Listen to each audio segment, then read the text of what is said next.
Welcome to GT Tools Vanish training video. Today we're going to be repairing a chip in a windshield. The first thing that we're going to do in the process of repairing this chip is we're going to be evaluating the glass. So before you set up your tools, do anything, you want to check the temperature of the glass. You want to bring the temperature up if it's below freezing.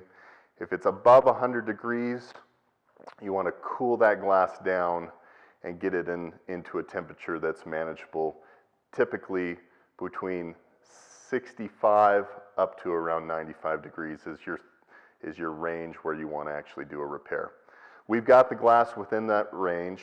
The first thing we're going to do is we're going to take our probe and we're actually going to evaluate the chip. So to evaluate this chip, the first thing we're going to do with the temperature being right on the glass is we're going to take the blunt end of our probe and we're going to slightly flex around the break to see if any of these cracks are susceptible to running.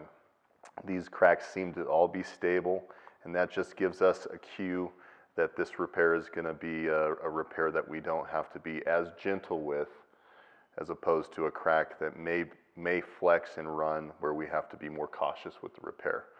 After that, we're going to go ahead and flip the probe to the sharp side, which is a carbide tip, and we're just going to remove any loose debris from the center of the pit. After we've done that, we'll go ahead and move to the next step. Since we have such a large pit area and an opening that's going to allow us to fill this chip, this type of repair really doesn't need to be drilled. If you have a surface with a break that's got a very small pit, that's when we recommend that you might open the surface up to allow the resin to flow into the break. So we're going to move and skip the drilling step here and jump right into setting up the equipment. We're going to go ahead and attach our mirror to the inside of the glass so we can see what we're doing through the mirror on the outside. The next step in this process is we're actually going to attach our self-leveling bridge of the Vanish to the glass.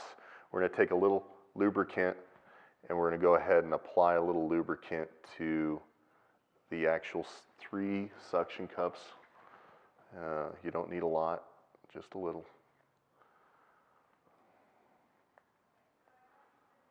And then we're going to go ahead and center the center hole as close as you can to the center of the break itself. We'll go ahead and attach that to the glass. So the bridge is attached to the glass, centered over the break. The next thing we're going to do is we're going to actually take our injector body and we're going to insert it inside our bridge. We do that by aligning our alignment line to the notch in the injector. And then we're going to give it a kind of a half twist to seat the seal against the glass. With the bridge attached to the glass, the injector is against the surface of the glass. You notice that our seal is centered over our break.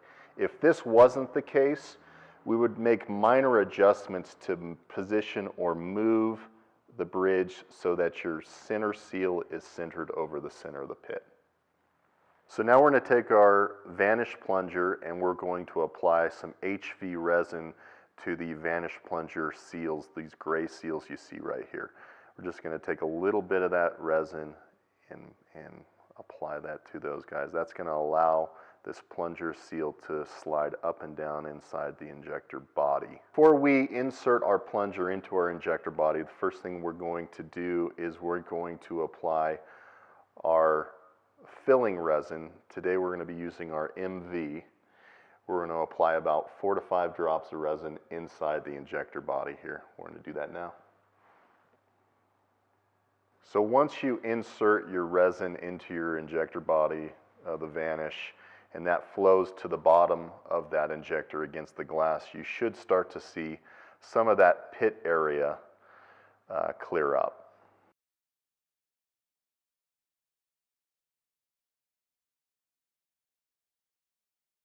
So before we insert our plunger into our injector body, I'd like to talk about some of the features of this plunger. It has our SpeedLock design, 1 vacuum notch, 3 pressure notches. It has our OneTouch valve here, which allows us to equalize between our vacuum and our pressure, and we'll kind of walk through showing you how all those work. So we're going to insert our Vanish plunger now. We're going to pull out our SpeedLock knob, and we're going to line up our notch with that SpeedLock knob. Now we're going to depress our OneTouch valve, and we're going to slide that down until it bottoms out. Now we're going to go ahead and draw our plunger back in a vacuum state and give it a half twist to lock it in place. So now with the plunger in a vacuum stage, we're going to let that sit for about a minute, and that's going to pull any air from the brake that was trapped in the repair.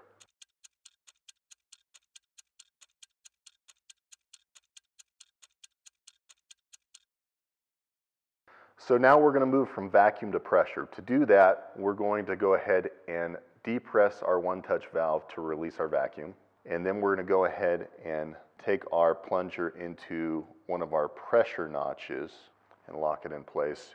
You do, remember, have 3 options for the amount of pressure you would like to apply to the chip. We're in our first notch here.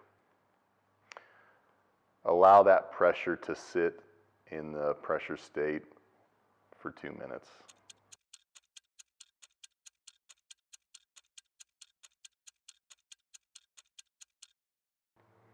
So what we just went through is what we call a cycle. We did a vacuum for 1 minute, and we've now sat in a pressure state for 2 minutes. This is a good opportunity to evaluate your repair.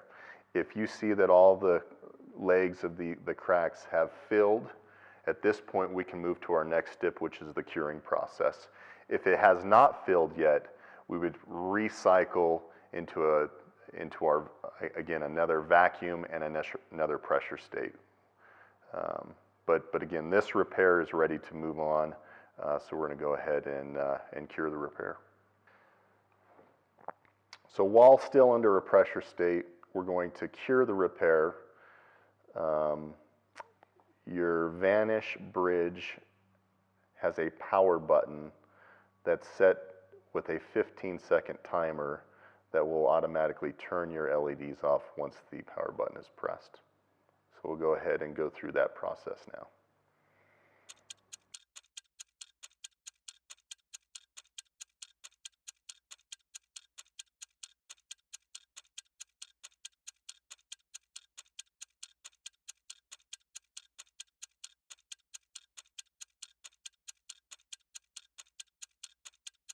So the whole point of curing under pressure with the Vanish was to cure the perimeter of the repair while the plunger is holding the resin into the repair under a pressure state.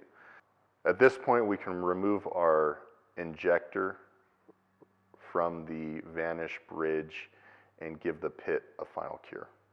Release our OneTouch valve to release our pressure. Remove our plunger and remove our injector body.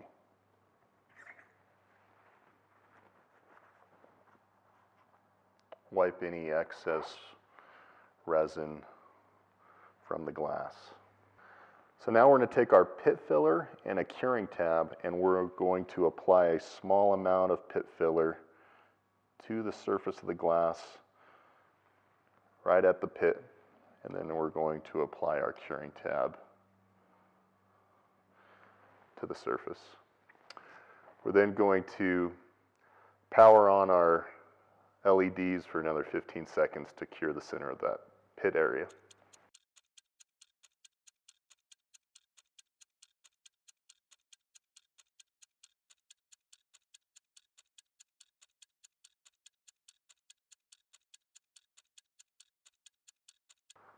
Now we're going to remove the Vanish bridge from the surface of the glass and finish this repair. Okay, we're going to remove our pit tab. We're going to take a razor blade and scrape off our excess resin here. You want to get it right over the center of that pit, and then bring your razor blade up on edge and just shave the resin down until it's almost flush with the surface of the pit.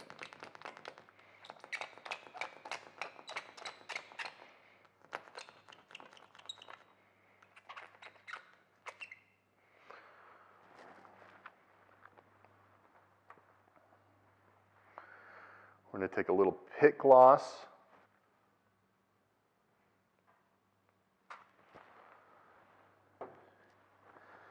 and a paper towel, which will give the pit a final shine.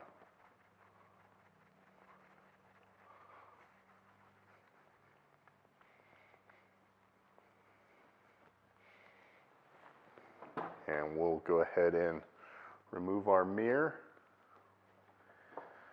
We recommend cleaning the inside and the outside of the glass.